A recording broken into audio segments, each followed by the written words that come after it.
Jag gav över till kommissionerhållning, ja. Och det skulle först vara en diskussion mellan tre män. Men tar backa ut på Sacramentarius och Apostasius. Sacramentarius och Apostasius. Apostasius. Tar backa ut på ja.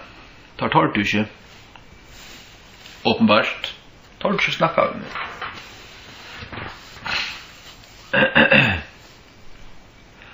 Ja. Nej, man ständer och mina tryggare då man nu sannolikan. Det är som är sannolikan. Jag vet att det är Guds ord i hela gärna. Ben Chaim, Gamla testamentet, det mest ortodoxa rabbinaren och färd till jötarna och spyr vad Gamla testamentet är. Tar det också om Blomberg, eller Bomberg, eller jag vet inte om det är Blom eller Bomberg allt, ja. 1530. Till en utgåva av Ben Chaim-texten. Det finns två masoretiska traditioner i Gamla testamentet. Ben Asher och Ben Chaim. Tar mest ortodoxa jötarna säger till att, alltså här är luttle monra. Ikke rævlig monra, men her er onker monra ta en barn teksten. Men den rattaste er Ben Chaim. Ja. Det finnes falsklærer i middelen tar som brukar Ben Asher. Men tar som brukar Ben Chaim til ratter jötar. Og God gav Gamla testamentet till jötarna. Ja. Nu sitter jag bara här i engelska King James, men det ständer i 3 kapitel i Romarbrevet. What advantage then hath the Jew? Or what profit is there of circumcision? Much every way. Chiefly because that unto them were committed the oracles of God. Han säger här att jötonon våru oraklar Guds litni till. Oraklar Guds till ordene tja gode.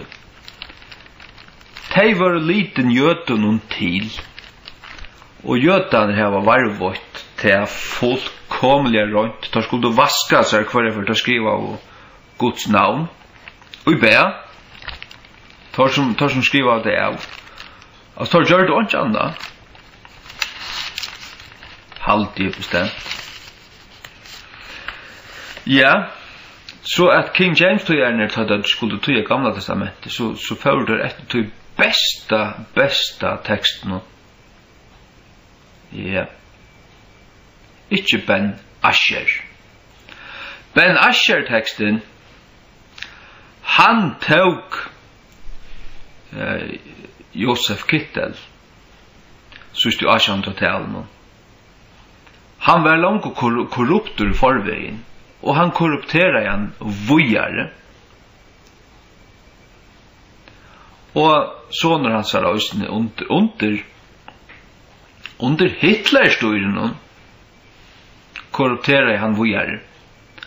Och det som öde Stuttgart Gamla testamentet Biblia Hebraica. Det är korrupt. Baten korrupt. Det är underliggande Dals tøying og Parstvus øystene Viktorsa tøying. Jeg har alltid sagt at Viktorsa tøying, Viktorsa bøybel, en ton bedre enn Dalsa. Og her hun forholdsvis bedre i Gamla testamentet enn Nudja. Gamla testamentet av Viktor bedre enn hans Nudja. Men han sykler i middelen. Han var ikke hva han skal halda seg til. Så han ikke konsekventur. Ja. Og nei, som vi sier, börjar vi. Jeg vet hva stande. Og Grekaris Magnussen, han spurte meg at han har. Og så tar vil slett ikke være sammen vi mer i studio. Altså, her som bare mennene, Sakramentarius og Apostasius. Tar vil ikke være vi mer i studio. Tar du ikke? Tar vant av til at jeg var forbåndskur, Victor. Ja, ta sier oss, ni hei vi glede bit i høtti av dem. Chop, chop. Munch, høtti av. Jeg har sagt akkurat som at tid verja ligg. Tid verja Ben Asher korrupta teksten. Ja. Og tid verja Stuttgart og tid verja korrupta Nya testamentet. Tja gnostikarnon, ariarnon, ur Alexandria. Ja. Hatt slett ikke den samme teksten. Hatt slett ikke samme Nya testamentet. Altså, det byzantiska og det alexandriska Nya testamentet. Det er kvarsut. Det er ikke samme bøkken, altså. Ikke av griskun heldur. Så man kan slett ikke tåse om tan griske teksteren sier. Det har vi sagt så ofta. Det kan man slett ikke snakke om. Gjør man det, så man en hyklar. Og det burde Torberg vita. Sakramentarius og Apostasius. Ja. Jeg trykker faktisk at Torberg vita det, men jeg vet ikke. Tar for det første, tar her ikke sannløyken et verja. Tar verja sutt, bare til at det nå sutt. Men tar vidt slett ikke at hatt det er ratta. Varst du kvui? Så det det slett ikke. Jeg vet at jeg har det ratta. Da kan man være djervor. Når jeg sier vi grekaris at han sier vi med du måste lære det. Du burde lært det helt være som du synder mer diplomatiskur og at her. Diplomatiskur. Ja, ikke være så greffelig og sånt. Jeg sier, jeg har ikke missa. Når han sier til at jeg har vunnet mer vidt hui. Jeg sier, jeg har ikke missa. Jeg har ikke et missa. Det lukka mykje. Jeg slett ikke etter å sløyja for folk. Jeg ikke etter å kela deg og lukka som vinna deg på den måten. Nei. Jeg sier vi igjen at til løtene var livet at tøya, og til løtene var livet at rattlesa, ta i Herren sier noe derfor at det prentingar. Ta var sigeren vunnen. Ja. Og sigeren vunnen nå så særlig 15.500 tror jeg ikke kommet til landsins. Plus 1600 faktisk. Og det var båren ut. Hette sannløkans ord. Ja, men det nok. Det pjøvest onka verju.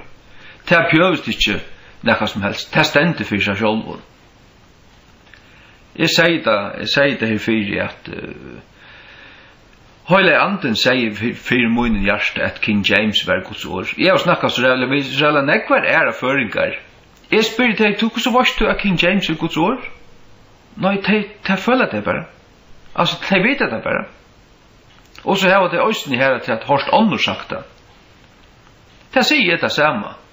Først fyrir hørte King James, bare sa bautjena, hukte etter henne.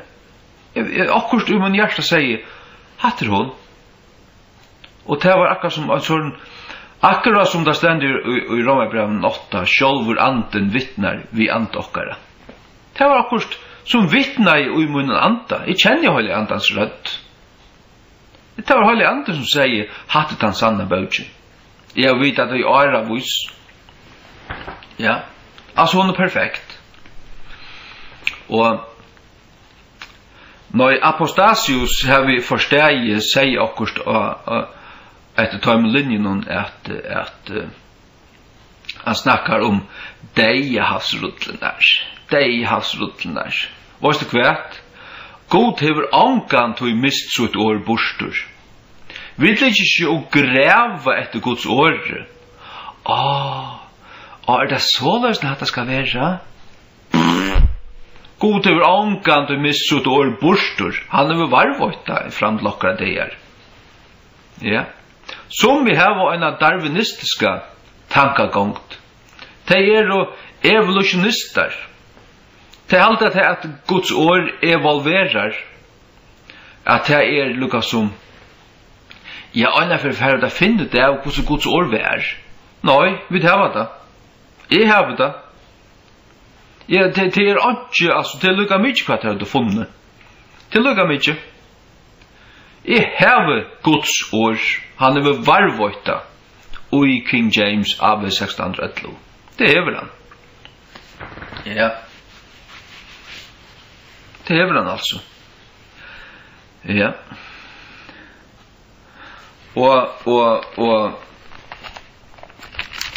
Och hon är Guds år. Det är hon bara.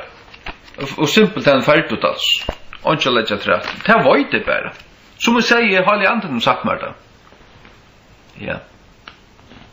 Ja. Nå, du kan ska finna omkring krukker standard i åkstanne. Gamla ruttler i här. Men kvart varst du om det är korruptar? Du har funnit Alexandrinus, Vaticanus och Sinaiticus. Grulliga gommel handrit, väl varvått. Men det är öll av till alexandrisko texttypene. Og to vorst her fra fromkristnen i Ev, at de søtte de nere i Alexandria, at de var helt farlige, de var langt å byrja at korruptera Guds år, det skriver de oppe i Syria. Det skriver de. Det visste de vel. Og tar skutja og de handrytene. For lukka lett hårnatt.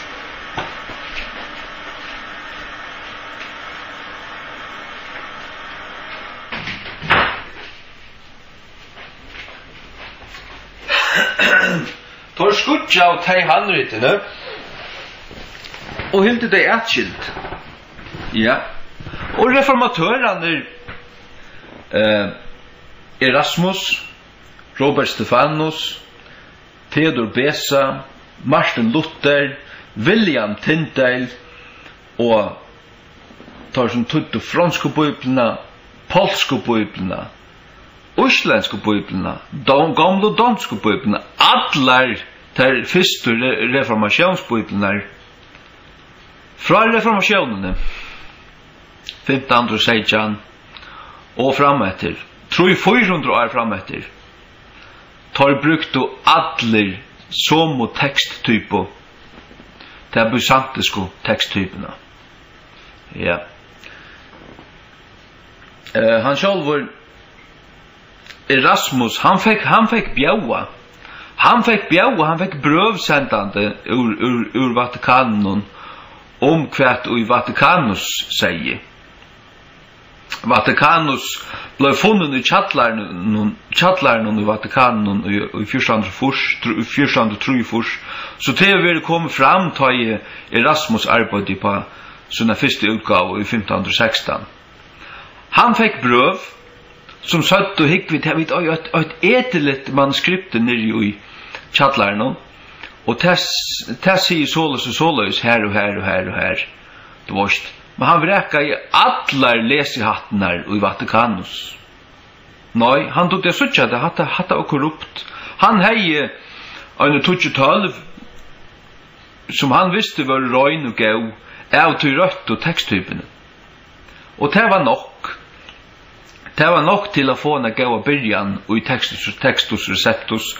Tog att Robert Stefanus han får in på sig till att vujare. Sammanbär vi flöjri han hit attor. Och Theodor Beza så attor vujare. Sammanbär attor vi flöjri av textus receptus han ritum ur Byzantium. Och det var det var texten till Theodor Besa från 1558 som King James tog brukte till Nya testamentet. Ja. Och till den rätte texten. Den rätte texten. Ja. Nå, det var ett plott ur helvete, sier det akkurat som hendte i 1891. Ta knapplega skifter tåg skinnare. Man fer helt ner till Alexandria. Man skifter texttypo. Och det var torrbøyer Westcott och Horst som var lojare i endurskående nämndene som hei sitte fra 1800 og ja, hon började mitt i 1830. Hon arbetade fram till 1841, arbetade i 20 år. Och tar pilka vi en nudjan griskan text. Och tar sötto till att tar skulle för att endurskåa King James. Men kvärt tar ger en nudjan text. Ja, för det första det var släck bruk för tog. Det såg vi ta sermonen det var ångande bruk för tar arbete. Tar skulle bara ha packat sig. Tar skulle bara vara grävare locksorna, klockare grävare. Ja. Så tar vi fram med en nudjan text. Och det skulle öjdas för vara bara en revision av King James, men tar kom vi en purasta nudjan text. Och tutto handlängst så. Och tar kom en nudj bibel. Revised version. Vi har sånt öjnfors. Och så igen är sån här griske texten så tajmon brötter på. Och det är den Nessel och OPS och sådana. Men det är grundläggande en alexandrisk texter. Man är slett inte ut i samma spår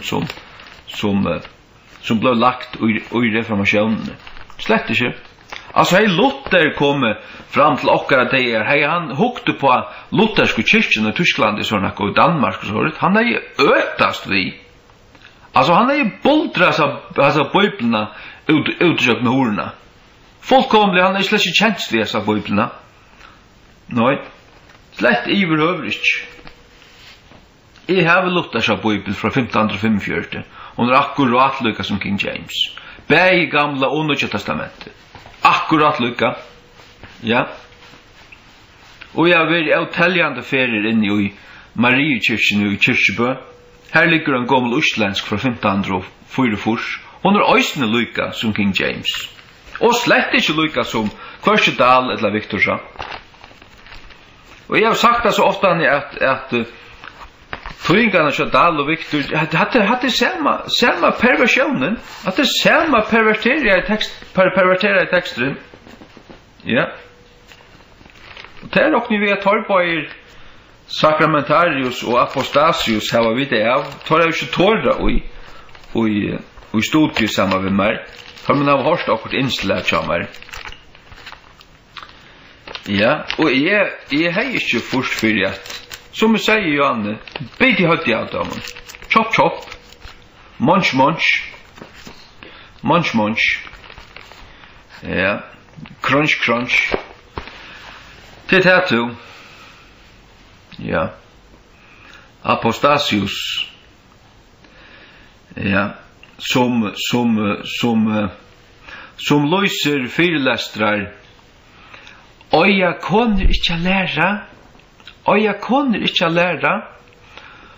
Och ja, jag var ju bara till att hvis jag läser en text upp på Nya testamentet så säger jag att tar texter jag har stått med och tar sig att jag kunde inte att lära. Men han löser såna fyrlästrar i 5:13 som skulle vara i 5:13 han löser där. Och jag kunde nog inte lära. Alltså jag hörde bara av höjden att det är en apostasius. Apostasy. Ja. Man tåler inte långt Guds ord. Man tåler inte långt Guds ord. Alltså skulle jag tala om ämne så har jag kallat fyrlästra röjna konor öja inte att lära. Ja, men testender pura klart skriva. Jeg har funnet tjej grøy stikker om det Nya testamentet. Og jeg har lyset det opp. Hette det som skriva stender i Guds høyla i året, og det skal okkara samtøy i 2012 bare bodja seg under gauteka, eller bare ropa seg og skruppa seg av. Først møyr etla minne. God ikkje flutter og en mikrometer. Ikkje en mikrometer. Kalla det kun tryggvande, bibeltryggvande folk. Jeg så hørte at tusen du skulle tryggva, og tusen du skulle fyltja. Annars det hyklarar, og drakkar hva dette falt gjer. Hyklarar pakk. Apostasius 8, og Sakramentarius. Transsubstantiatis. Sakramentarius transsubstantiatis og et landa tvatl. Ja, et her. Kom knäle her. Få denne vaffle i munnen og en kjatt. Og ja, om du har frelst du ikke tillukka mig. Så var sikna. Gjemmer kraft. Gjemmer nekva kraft. Olvara tos. Nei, jeg skal hava Guds røgnår, og altså det skal være alt skal være rønt, begge gamla testamentet og nudja. Altså line upon line, precept upon precept. Jeg finner meg ikke ut i at i åretøkken 8:22 stender at Jesus var Guds første skaparverk i forum. Nei, det kunne alle som har skrivet til bare skøyna seg vi, altså. Simpelthen. Skøyna seg vi. Det tåler jeg ikke, altså. Det får jeg ikke tåle nekrant ut. Og at vi fyrer Petrus brev tror jeg at Jesus var livande gjørder og i andan. Det får jeg aldri å døye. Aldri. Og jeg danser ikke at han har presten. Jeg har jo en prest. Ongen prester mer prester enn hva de selv Oi. God har ikke innsett prester i Nya testamentet. Tar blod avtekner i år av fjers. Nå det alle frelst mennesker, bei konger og prester. Jeg konger og prester. Lukka nek som Sakramentarius, mer enn han faktisk. Ja. Han balsprester. Balsprester. Det akkurat hva han Hvis han stender at det stender modell til at det her, transsubstantiation, at det katolsk falslære, kom her i et Jesus, humbok og tvatl, satanist tvatl, det hva det Herrens bor til flest folk, ja, minnast, til som det øya, at øye hjertan, til det øya være frelst. Herrens bor til flest folk, det ikke til å bjøve avomvenden høytningen å komme fram og eta frelsene. Lærer du det, så du en dundrande falsklærere, en balstilbegere faktisk, en avgodaderskere. Ja. Det sier jeg akkurat som det har vi loksens innse. Ja. Herrens bor så ofta som vi heter et og drekka. Og så det at ja, man fløyer sammen, så kan man gjøre heva til fløyer sammen. Man ansomatter, så kan man akkurat det samme gjøre det ansomatter. Akkurat det samme.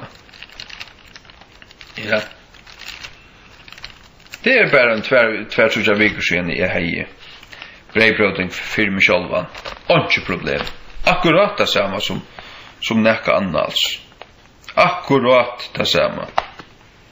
Ja.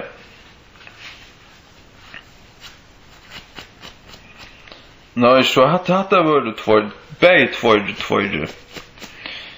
tver bløyter. Og jeg vil si at tver liknarar, tog verre. Begge liknarar og hyklarar. Ja. Ja, man tar her ikke sannløkene av verje, altså. Tar her ikke sannløkene av verje. Det stender i årtøkken 28. La meg lese det for der. The righteous are bold as a lion. 28. The wicked flee when no man pursueth. Hinner vant og flutja ta anje mever elter. Ja. Ta flutja vontan tvær mans. Ta egentlig stand og sama batte. Jeg må bare vitt anje men jeg har gjort en tid om knokkanar av dem bavun og bultradar saman. Chop chop, munch munch, crunch crunch, chop chop. Kvart jo mordla minne. Ja. Det sier akkurat som Ja. Alexandrisk skræpa hva Bibelen tja, Dal og Victor Ero. Begge i Gamla testamentet og Nudja. Boart vær sier til i åretøkken 8:22 at Jesus Guds fyrsta skaparverk i forhånd. Han som perverterar i det verset, han kan skøyna seg vitt i nirri og i helvete og i allar aver. Ja. Hatt en alexandrisk perversion, og ta finne med paven danser med ikkje ui, nekrant ui løyvenen. Nei. King James sier, the Lord possessed me in the beginning of his way. Den danska sier, Herren eide meg i sin veis begynnelse. Luther sier, du hatte mich, eller der Herr hatte mich gehabt, eller hatte mich, altså Herren heie meg tjasser, ta han byrja skapa. Ja. Ta i Herren god feir, for å skapa, ta var Jesus vi hans li. Jesus var vi hans li. Han så paven sprelle mykje Guds feirs fyrsta skaparverk. Nei. Og jeg kan holde til paven Sakramentarius og Apostasius til paven at jeg kan holde til at det lukka mykje man kan øya gamla røynar puritanska bøker eller luthersa. Man kan ha et 2 meter lengt bibliotek etter alt som Luther skriva. Hikk, ja, men Luther skriva hette. Luther lærte hette og ditt og datten, og det det som vi læra. Til ungen autoriteter i tog. Ungen autoriteter i tog iverhøver. Den øynaste autoriteteren verliga fra gode, det hvis du hever en røyna ratta, fullkomliga røyna, polera ja bibel. Ja. Jeg har vi angar teologiska bøker. Ikke øyna. Ikke øyna. Jo, ok, øyna pikkelet lær iver, jo. Jeg har ikke en gang lysjana. Jeg har bare lyst i biblene, siden jeg var 15 år. Jeg har pløtt ut på biblene. Nekvar bibler. Jeg farva nekvar bibler sundru saman, og så bare, jeg simpelthen ikke kunne brukt der mer, til å give der hvor jeg det vorst. Ja.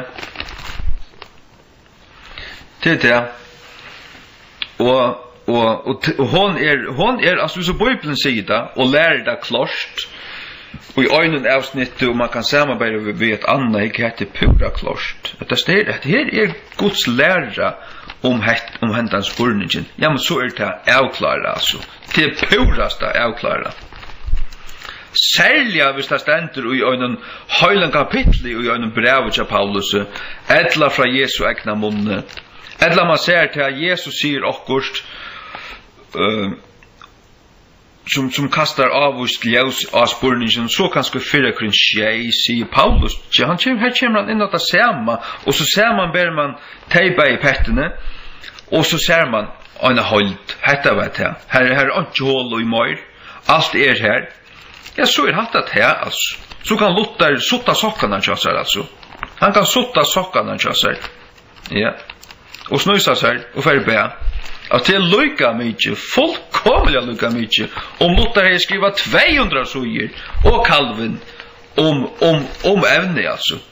Altså, det ikke rett og grått, og rett kjøda, men ja, så har det feil, altså. Altså, om det skriva 2000 suger, det rett, altså. Det pura fullkomlig lukka mykje. Ja. Nå, i Bibelen hon mer nok, altså. Ja. Hon Guds rød til moin. Jeg har ikke bruk for det, noen prester. Alltså jag ser akkurat som jag ska inte släcka långt alltså jag ska inte någon präst. Jag vill inte spudjande varmel för präston. Ja. Spudjande varmel för präston. Och för pengasjukum prätkomannen. Spudjande varmel för dem. Släcka studja där. Jag ska bara ha god och hans här år. Jag tror jag läser självor. Jag kan finna det vad god till att säga med mig självor. Ja. Ja. Halleluja. Det är inte så pett ju. Inte ett ögnasta pett. Nej, jag är tröttur kväll klockan 11:30. Jag var 12 upp i morgon. Jag vill sitta och packa några hundra nya testamenter till Västmanna. Jag sitter och packar kvarskvöld mitt i veckan. Fyller påsar, så ständer en rikko här efter galven här bort. Och så fyller jag bilen, en 900 bilen. Så färgas det. Frutja kvöld, ett lejer det. Och kanske 8 kvöld mitt i veckan just nu. Men jag vet inte, jag fällde det bra, men jag bara sätta mig och pratar. Men sen pratar om att det är lyssnar. Ja. Ja. Nej, som säger Janne att sannoliken han ständte bara. Alltså han ständte bara. Som vi säger vi grekkares att jag är långt och vunnit ta i baugen kom. Jag säger jag har inte missa. Baugen kommer. Alltså det är baugen att det dreier sig om. Och jag kan inte, jag färg inte att som bispor malmar om, han malmar om det att, han malmar om, jag malmar om det att, jag säger malmar om det att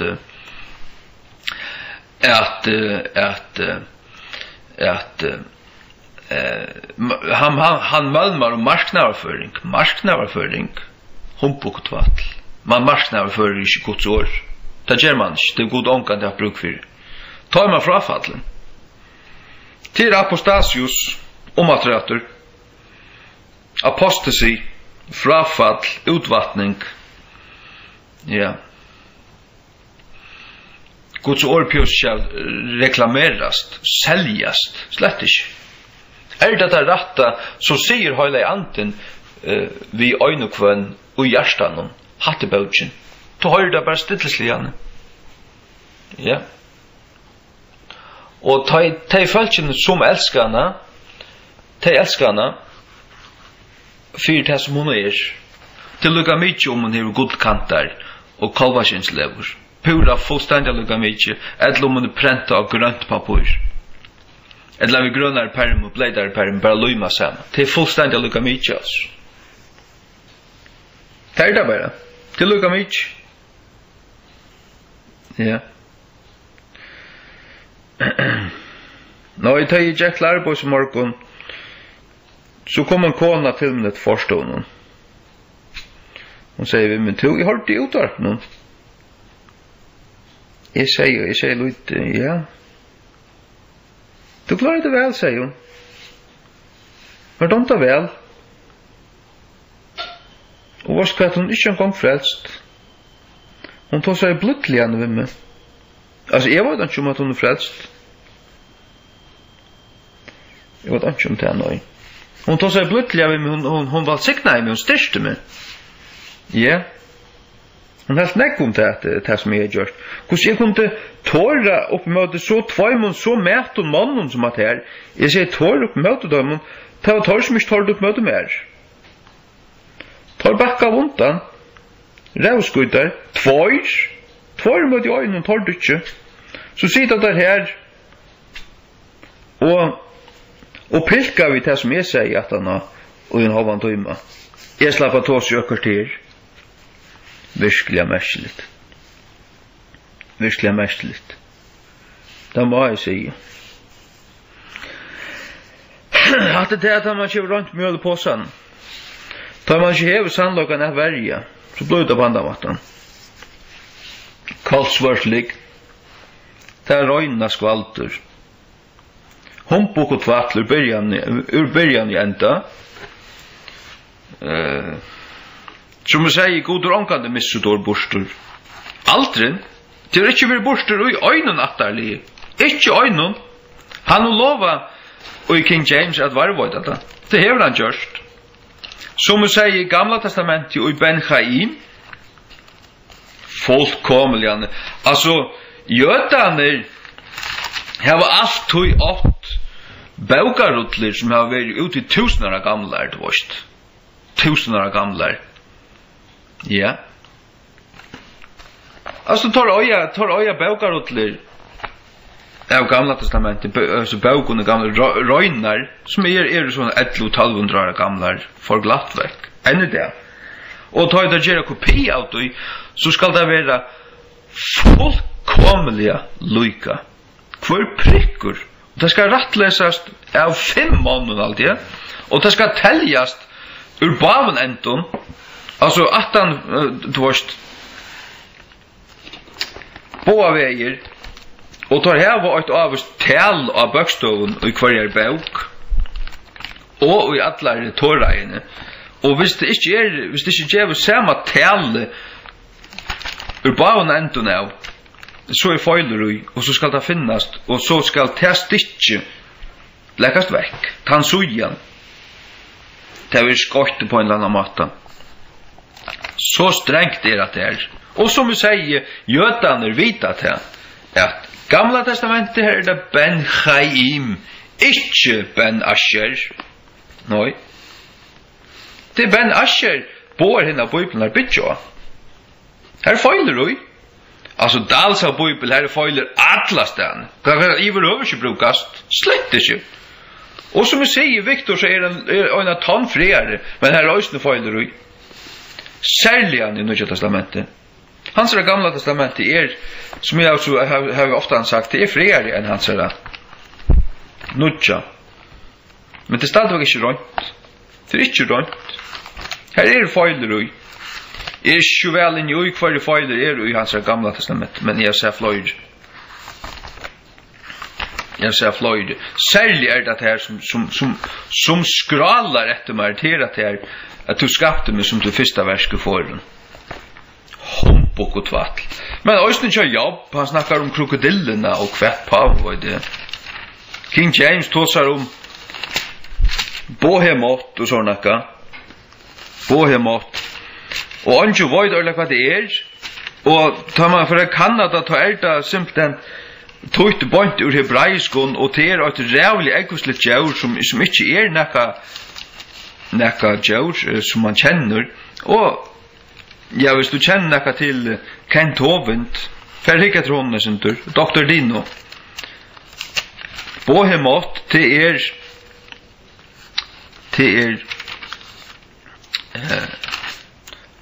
onkur dinosaurer. Dinosaurer har så sannlig vært til. Og når Behemoth, Jobb 4-15, behold now Behemoth, which I made with thee. He eateth grass like an ox. Lo now, his strength is in his loins, and his force is in his navel of his belly. Ja. Hatt er et djaur som ikke lyder nøkken over en djaur, hvis du leser om at det er. Hatt er en dinosaurer. Men så ser man til, oi, hesten er Bibelen, Beja Dahl og Victor, tar brøyta alt. Tar tryggast ikke Bibelen. Tar brøyta da. Øysten av åratøk om Salomons, det er simpelthen fullkomlig omskriva. Og stedet for King James er jo hebraismen er simpelthen varvøytar. Det tar simpelthen tutt til hebraiske åratøkene. Det er jo ikke brøyt deg til at lujtjast førkun åratøkene til aller fjernasta. Nei. Ja.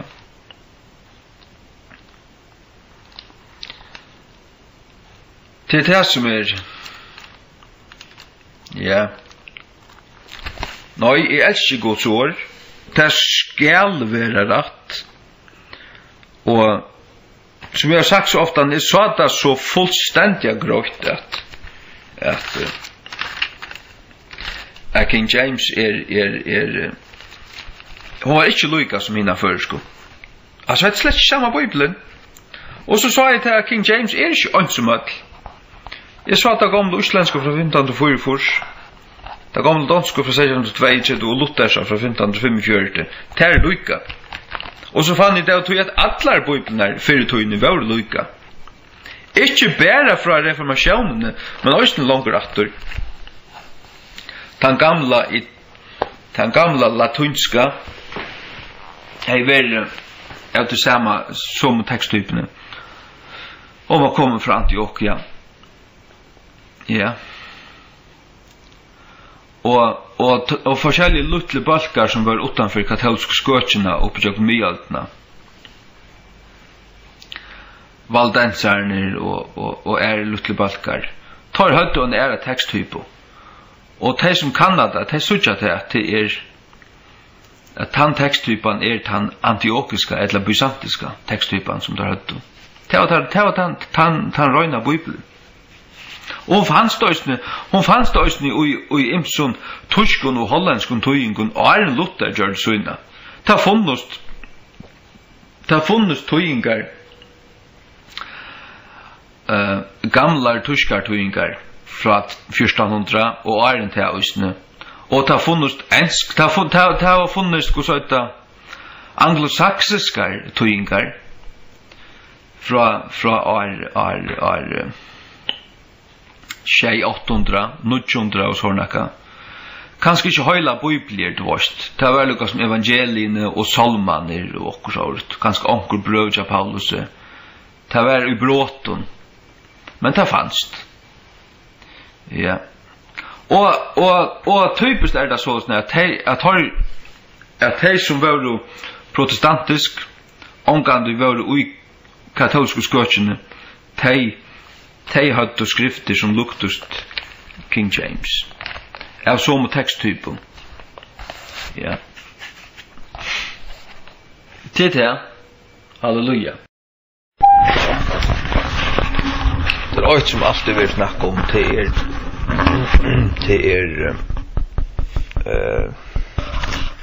hva sa jeg til den teksten? Den greska tøyingen av Gamla testamentet. Septuaginta.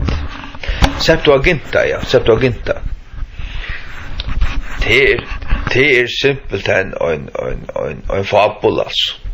En fabel. Det var tøytner jo i Alexandria, og i djevelsens Alexandria. 70 mans som tøytte Gamla testamentet til grikst, og som vil tilbye av Tom Lardo Septuagintat. Tar påstanda enn ta at Jesus brukte et Septuagint tar han les Gamla testamentet Humbug og tvatl. Jødaner har alltid haft skriftnar og hebraiskun. Alltid. Ja. 100%, 120% av det alltid haft skriftnar av hebraiskun. Ja. Det var det bare. Og det burde tid også vita. Det var Apostasius og Sacramentarius Transubstantiatis Olvarateis. Når Septuagint det en fabel, det nekka tvatl, og en vanalig tøying til grikst. Ja, av Gamla testamentet. Ingen autoriteter ute. Ikke immun til det som jødaner sjálfur har haft varvarslu. Og rattlar gods var littner jødunum til. Ja. Ikke frafallnum, ariarun og gnostikar nere i Alexandria. Det kan si at ikke tøym og nøy. Aldrin. Det var bare pervertera åttjan. Ja. Det er det. Men jeg fann ut av at Sakramentarius og Apostasius tar jo samme ettnavn. Samme ettnavn. Det var Hippokritus. Hippokritus var det lettene han bare for. Og som forstod så var det at det er samme sted å gjøre det. Det hadde som røtter. Ja, som slekt. Det var slekt vi Vestkott og Horst.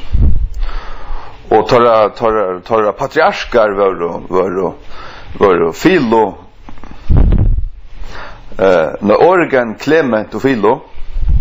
Så tar det altså at det ur Alexandria og tar var Egypter, ja. Egypter, sier jeg bare. Sakramentarius og hin, ja. Apostasius. Hippokritus, og det er lett navn. Hippokritus. Tog så, nu var vi vært sånn latunskur, men hatt et la finne det av. Altså årene er ikke så fjærlegjande at du ikke kan finne det av dem.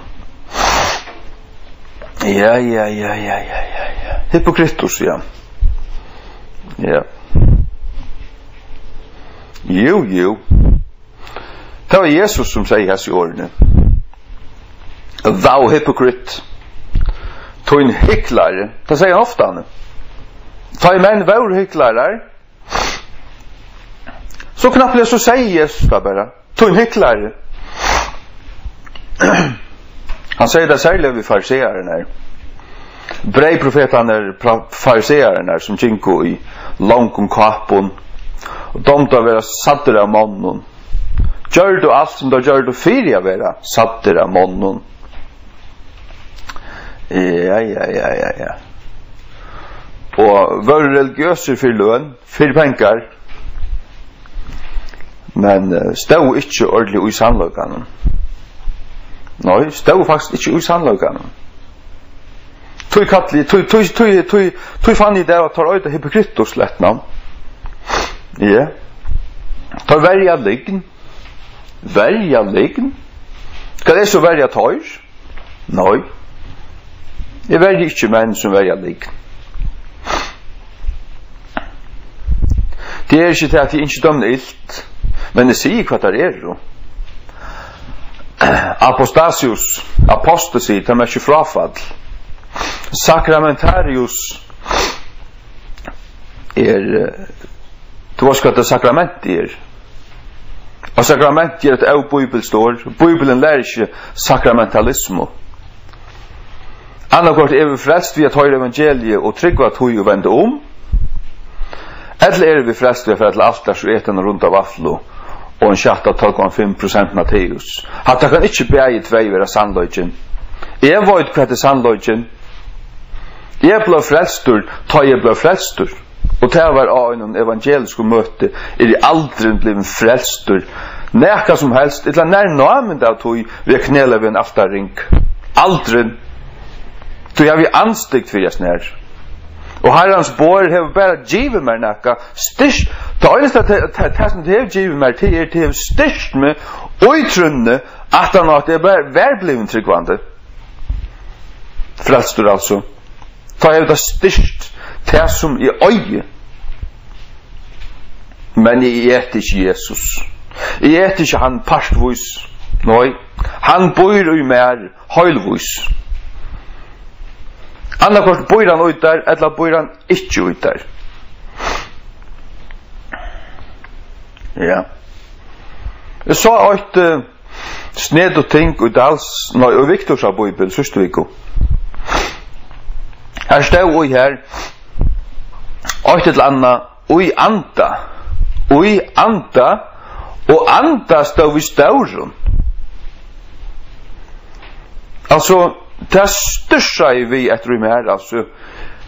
Ordentlig chock alltså. Så jag tar jag väl ju en röjna Bibel nu i 6 år King James av 1611. Så särskilt du så det. Jag är släck sett där men nu switchar det. Du kan släcka näka och i anda och skriva till av stolen. Det blir släck till. Det kan bara vara och i anda någon eller och i höjlaja anda någon. Men just du näka och i anda så kan det bara vara vi lutlun. Ja. Det kan omgående vara näka in spirit, do this in spirit, och så tar vi stauron S. Det har vi aldrig sett i engelska King James, aldrig. Att det pura främmigt, man största vi oss när. Att det pura, alltså att det är irrationell teologi alltså. Alltså man är inte rättliga klokor när man skriver så rätt. Inte rättliga klokor alltså, inte en gång. Nej. Victor och Dahl har inte varit rättliga klokor alltid. Inte rättliga klokor.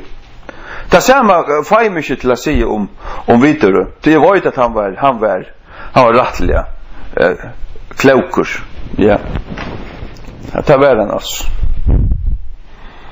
Ja. Och att skriva livande gjorder i andan, tar man rättliga klokor alltså. Nej. Jag hade peran brosten jag måste hade alltså. Purastan brosten. Pura brosten.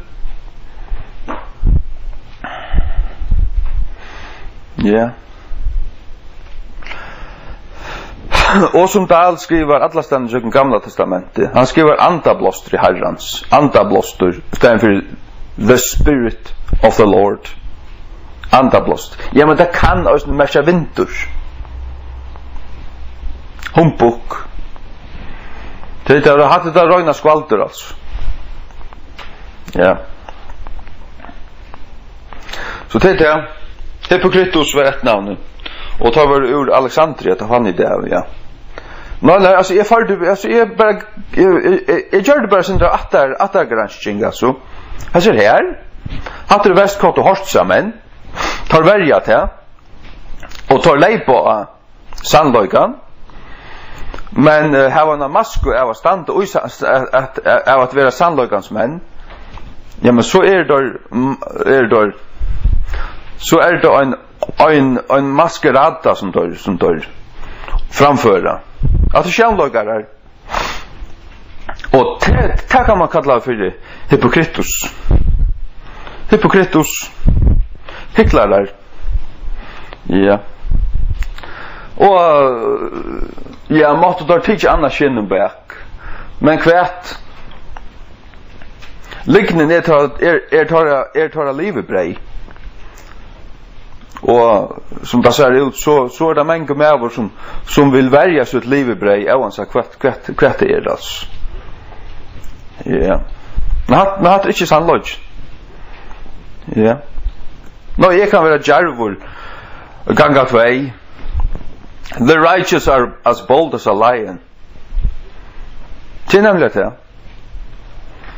Och det är ju min rättvise. Nå, det är Guds år som är varje. Jag kan saktans vara djärvor. Det är vojt. Alltså, är vojt att det som jag har fetter och det som jag har i mittelhandarna. Mittelhanda. Det är Guds röjna år. Tøtt år för år. Efter en är fått polerare bok. Kronan av reformationen. King James av 1611. Och du ska inte sammanbära nägg för sucha till att förska King James, ja, så hon är bara akkurat lika. Akkurat lika. Hon tog inte kom till några bättre urslit om 30 lärter sautu och tjej och tuttu Theodor Besa. Tog inte kom till några bättre. Tog King James av 1611 hon är bättre än Theodor Besa 1585. Kvosset täper till. Nej, hon är bara sån polera. Alltså hon är bättre än näkar griskor texter. Ja. Det är inte så att hon är korrupterad, nej. Det är att hon är så rönsa, så dåst. Och till rönsingarna till allt innanför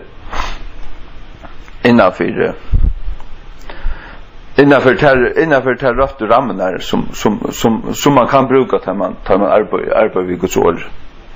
Ja. Det är att alla ständer väljer rätt och fyrsättningar. Ta i grekiskt inte bruka fyrsättningar. Det vill säga, läser du bara grekiskt så kan du gott fäta texten fel. Hvis du kräver rätta teologi och inte dåra samarbeta skrift vid skrift. Till dömes fyra Petrusbrev 3:18. Här ständer inte oj av efter eller näka som helst. Här ständer bara livande gjördur andanon. Livande gjördur andanon. Utlänningar tås årsn på samma matta. Gammalt utländskt brukar inte fyrsättningar. Det brukar bara fattlinne. Ja. Men tar man kommer in i okkara mal familj så är det alltid fyrsättningar. Och i okkara tog. Och så ska man då välja rätt. Och ta det av just av att lojta i skrifterna och huxa. Ja, men vad Jesus levande gör oj är väl efter eller vi eller jaknon. Luther säger jaknon. Men King James säger quickened by the Spirit. Och hvis du prövar till av i skriften så svarst du till i Romarbrevet 8:11. Att om antihansara som vakte upp Jesus från dejen bor utikon. Ta skall han som vakte upp Kristus från dejen östne levande gera tikkon kvosse vi anta söjnon som bor utikon. Ja. Det vill säga att det är hela i anden som levande ger okkon. Han som bor i okkon. Det är färgeren och hela i anden. Färgeren vi hela i anden som levande ger okkon. Ja. Det var det så pura rätt att skriva levande gjördur av anden. Bäger rätt tutt efter enska King James som är den texten som är tutte och rätt bibelst. Alltså innanför Bibeln är egno teologi är det rätt. Innanför Bibeln är egno teologi skrotta att lära teologi nu tar sig om Bibeln är teologi som är Guds teologi.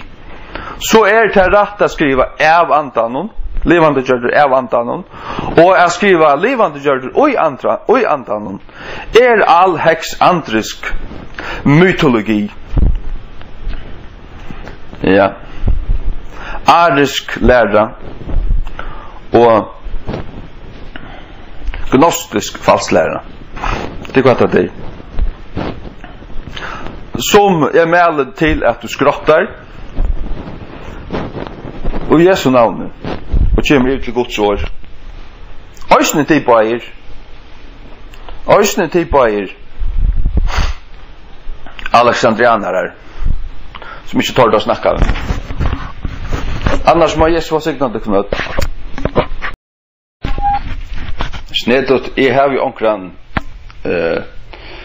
ofrälstan person som är snart vid tingen i Ösnen som är möte av och till och han som vi kommande personen har hört alla sövarna från början va. Så jag känt han var och såna där. Så han var ju allt. Jag har givet Nya testamentet. Jag vittnar för honom. Jag har lagt händer och han ber för honom. Jag vill ha en frälstan. Han bär så tråskor. Men han hörde sentensen och gjort allt på någon. Han är inte frälstor. Men vad ska han säga? Han säger akkurat när jag kan inte flänja kan ju det att han med det första som han säger det var att ta likva. Ta borde vita bättre men ja, hade hycklar då. Ja, så han säger så en år akkurat i åren som jag har sagt men jag snackar om det. Otroligt. Och en person som utanför standande ska söka det klarare än tar som stand upp under mig och i mycket. Alexander skulle mycket. Tar det fast det där. Ja. Otroligt är det. När han med han säger akkurat. Ja. Vad säger Jesus? Han säger det också när vi tar hyckleriska fariseer när han säger det att bötnen av hesse verald är visare än bötnen ljósins. Är visare.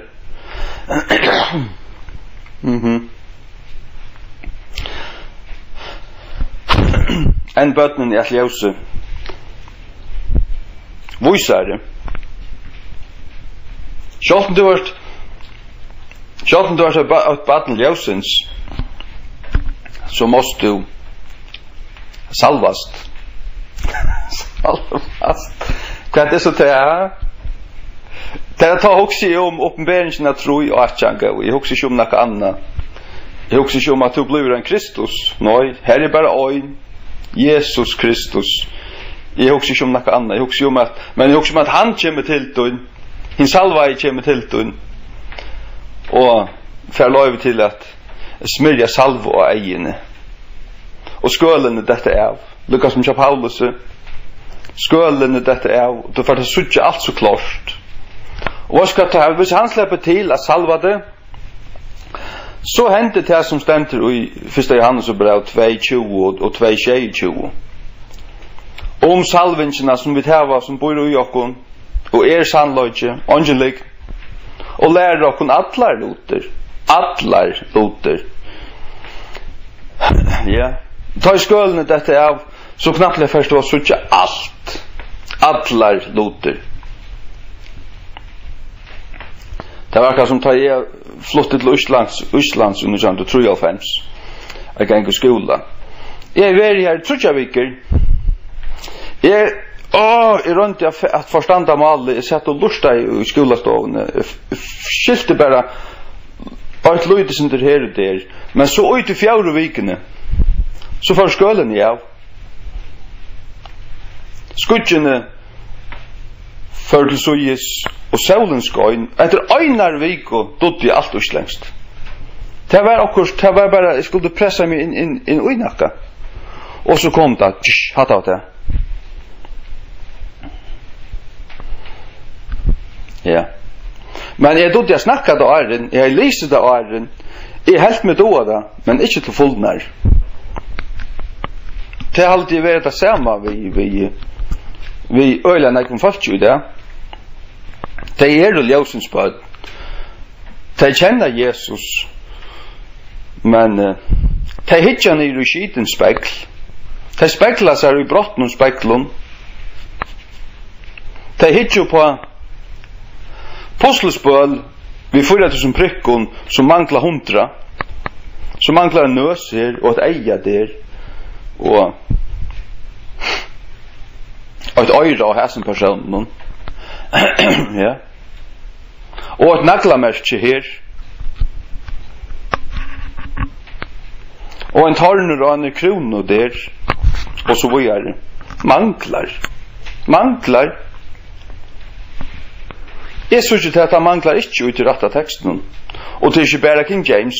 Hvis det var bare King James-bibelen som var ørvelse, så kunne man sagt at kanskje hava tøyr korruptera. Men det hava der ikke.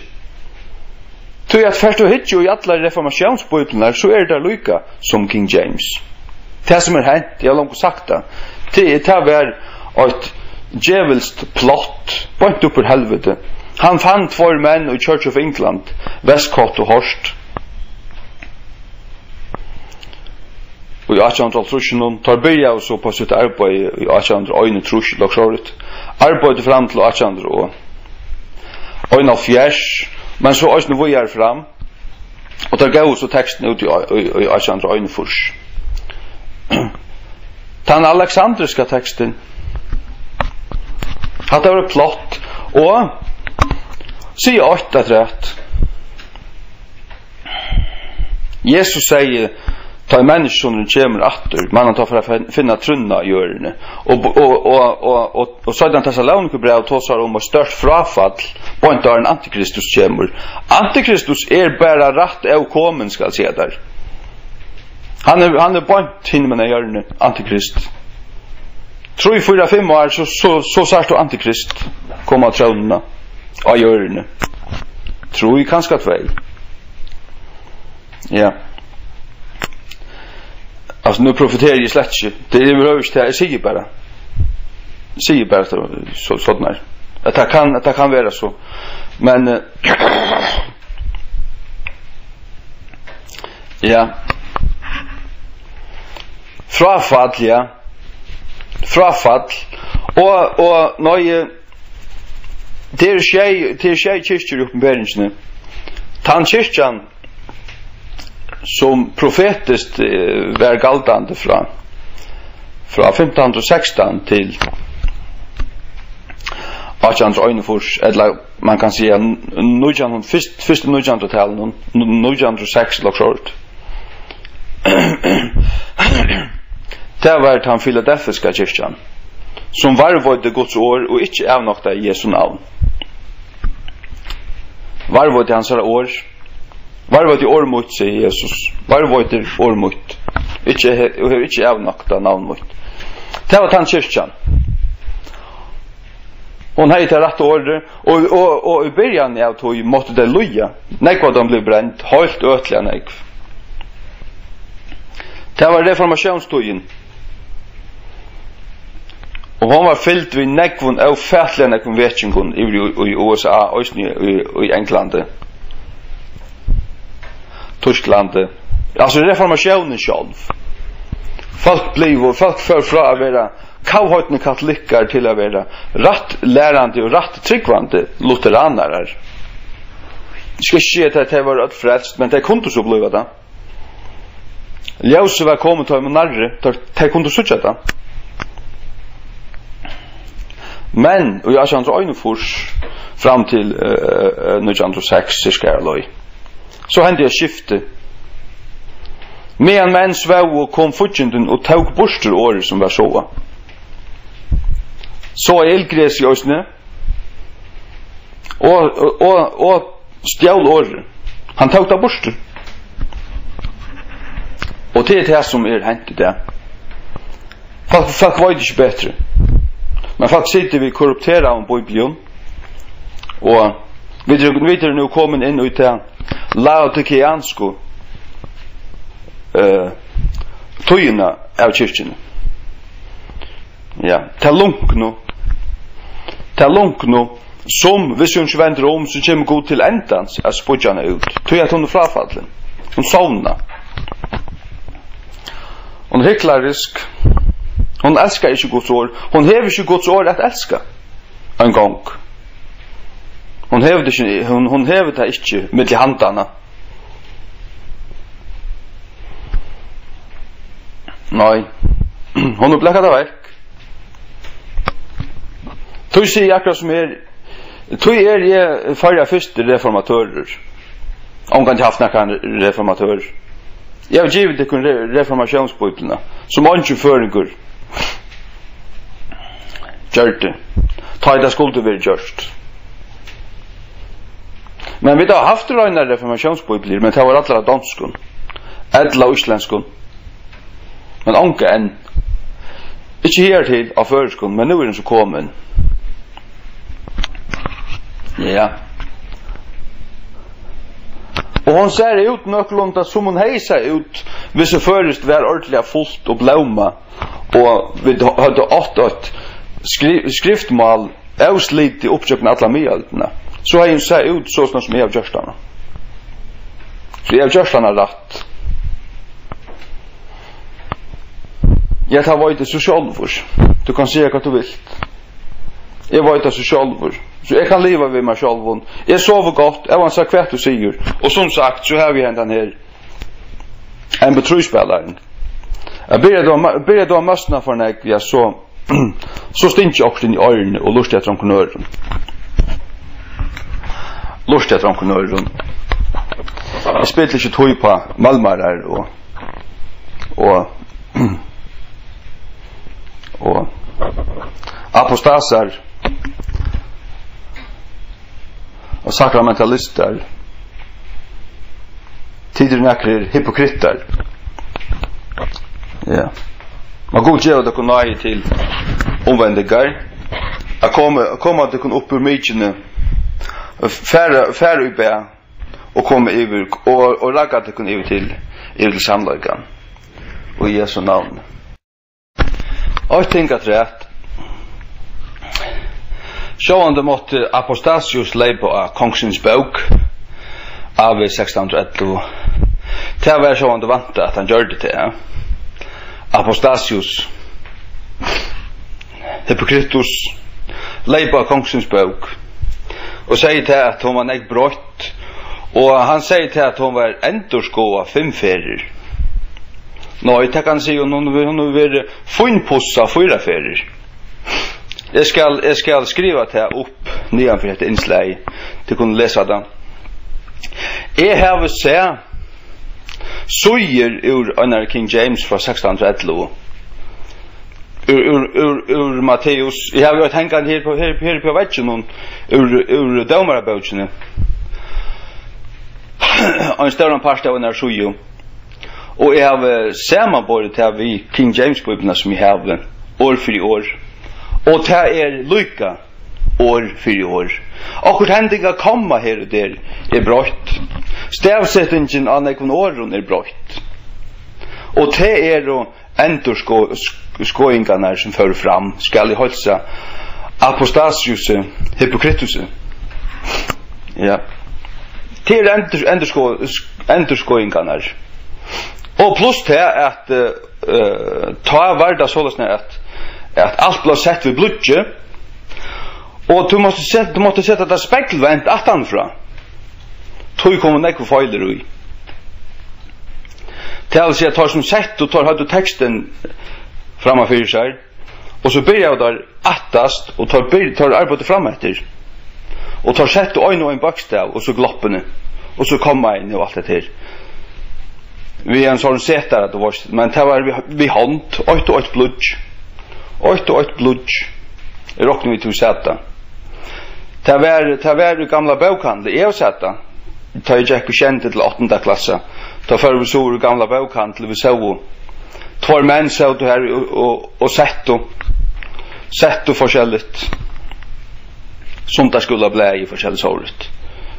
Grevarsalmar såret. Det ble alt sett vi håndta. Det vil si at det var fullt av feilun ui. Det var det altså. Og pluss til at den enska stavsettingen var ikke stabilisera. Du kunne stava år altså på 2 eller 3 hatter. Og det gjør det der. Ja. Det kunne ha et oppi I enda noen eller akkurat av vekk. Altså. Det var ikke støyve regler om det. Det vil si at anker du stavar et år på den langre hatten hvis det var nek plass av reglene eller kunne du stavar det at han stittre hatten hvis det mangler plass av reglene men dette ble alt streamlinet og standardiseret og her får du 4 endurskåingar fram den sørste i 1693 men til den samme Bibelen New King James ikke den samme Bibelen. New King James som kom ut I 1904. Tar sig at det var just en nutja King James, men det var det slett ikke. Hun ser ut som King James, hun skal snuta det. Hun lyser King James og de kritiske versene, de fleste. Nå nekvun til å få til at trykker på henne. Men så viker hun viker fra Ben Chaim gamla testamentliga teksten og hun viker fra Textus Receptus i 1200 plossun. 1200 plossun og tar ratta I Gazareion. Tar ratta teksten vi Alexandriskun teksten. Som om det kunne vi gjørst. Så det en perversion. David W. Daniels han sier til at New King James som marihuana det som marihuana av ödlen djävulsens perversionen. Marijuana, de som fär ut i stoffer, de kan ska börja via röjtjock och sånt. Och så blir det starkare. Och så ändrar det via spröjta sig.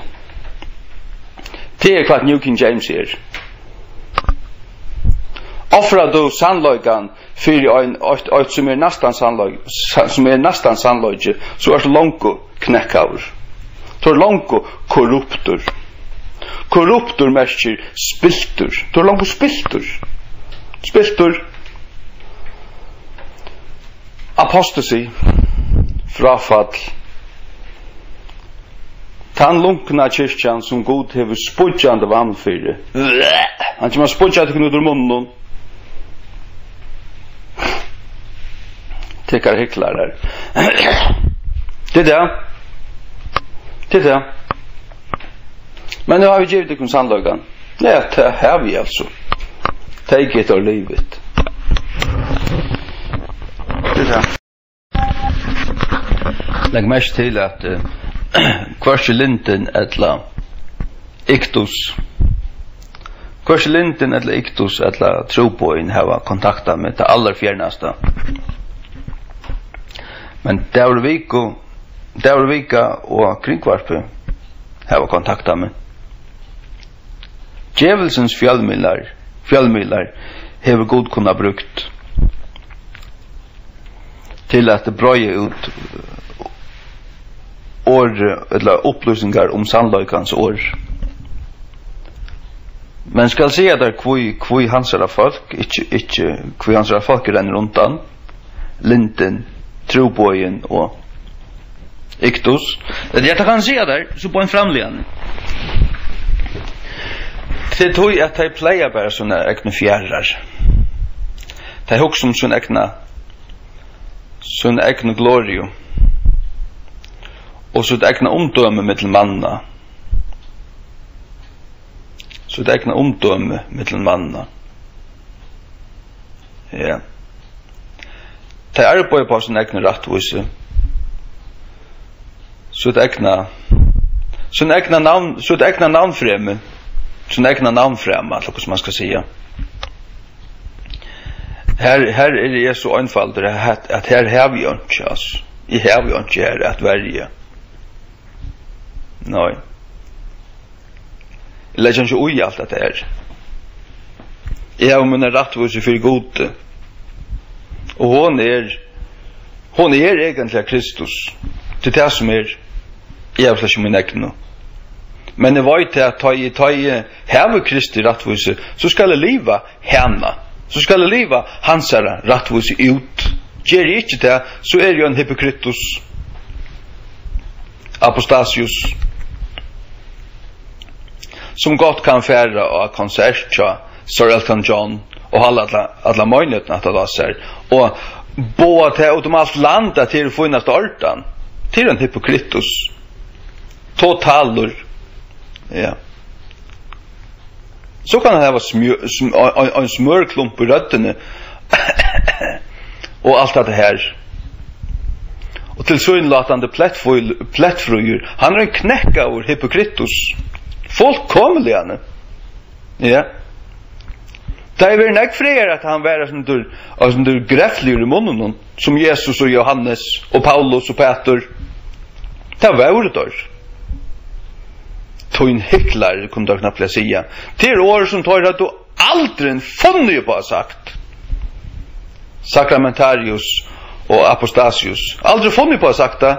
Nej men det är inte politiskt korrekt. Det är inte kvart Simon.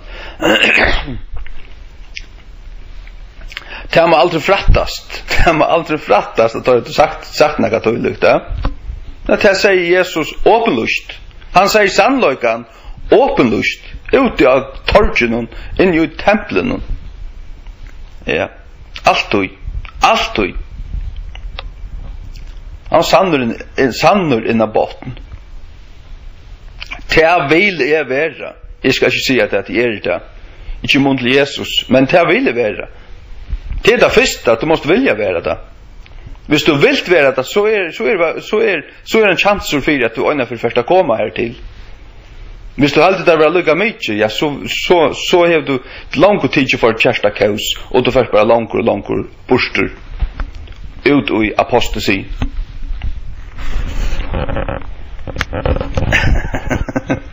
Ja. Det att det akkurat att det är. Aj, ja, vad sickness. Men förska King James är kommen för att vara och stå till. Och vad står ut att hon kan bära slå rötter och bära avväxt nu. Hon kan inte anna. Hon kommer omkring till att dodja. Nej. Kommer omkring till att dodja. Hon långt och färgerna bära avväxt landen. Kanske inte jag mikrofonerna. Kanske inte uppgöra paddlen. Jag var omkring trampare här. Men av nattborren ligger där långt nu. Det är våra lyssnar i sofanen och i lenestolen och vi nattarljusen fra en folkfyr sång. Ja. När jag blev en ta stäcka och i färslene. Bilar blinkar till mun, stäcka mig. Det var inte glömt mer. Jag har inte Nya testamentet finns ju. Nej, jag bojer vi Ronavik och Ritavik och här. När kvar vi här på. Jag bojer vi tog. Det är för alla först. Ja. Det som är av alla åren först. Det var inte. Det gör ju bara. Hur är det som jag alltid har fyrbils? Ja. Halleluja. Nå, hon kommer för att vara. Tog hon sannlaugans år. Så är det en dans som är vid 170 fors. Vi kände om dagen till vi haft lunch nu. Nu så första veckan här. Och jag vet inte. Anker grund man vara för att folk kommer in och lusta. Kvant han öjnasta det om det. Det kan inte bara vara till att är så stottlig. Det kan inte vara. Så stottlig är det helt inte. Det må vara att jag svänka till sannlöjkanen. Och ett land ut av det hjärsta sidan att det här är rätt. Emma vita mer om att här och så får det åter in dagen efter. Emma vita ännu mer om att här och så får det åter in dagen efter. Ja. Det. Och Lucas som hela anden lärde med engelska King James, så kan man hela anden att lära. Flöjre föringar förska King James, till att hon är inte långre från förska malen till moderna malen än att engelska King James är från till moderna engelska malen. Nej. Gloppe här är näka det samma och det gloppe ger böterna bara särstäka höjla och ätskilda från syndaren. Lite upp. Hon är lite upp. Ja. Separate from sinners. Och ja. Jag ska ta versen. Det gör jag bara. Det må jag kunna göra. Jag ska ta versen.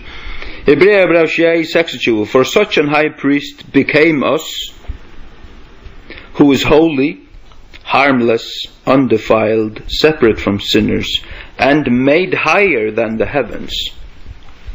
Du sluker en högsprestor sama i eller samti okkun hver høyla vår møgnaleisur eudolkavur ætskildur fra syndarun og gjørdur hagri enn himnaner.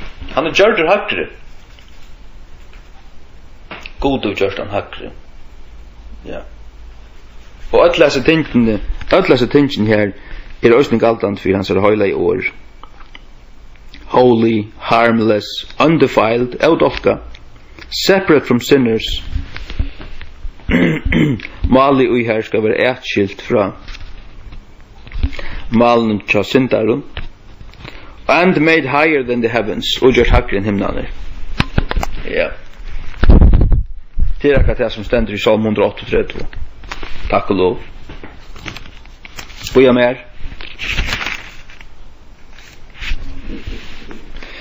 Psalm 132, I will worship toward thy holy temple and praise thy name for thy loving kindness and for thy truth, for thou hast magnified thy word above all thy name. God setter sitt år utroligt högt. Han setter det upp på sitt navn. Och så har vi ända till er den här apostaser, anka viring för dig. Nej. Klära efter dig. Och välja alexandriska perversioner. Alltså tar klicka er. Här peran brosten alltså. Ding dong, peran brosten. Det är allvarliga harmeligt. Hypokritus. Ja. Vänd om Hypokritus och Sacramentarius. Och Jesu navn. Yes, pappa, valsignet det kun til tess. Jeg vender om til bair. Amen.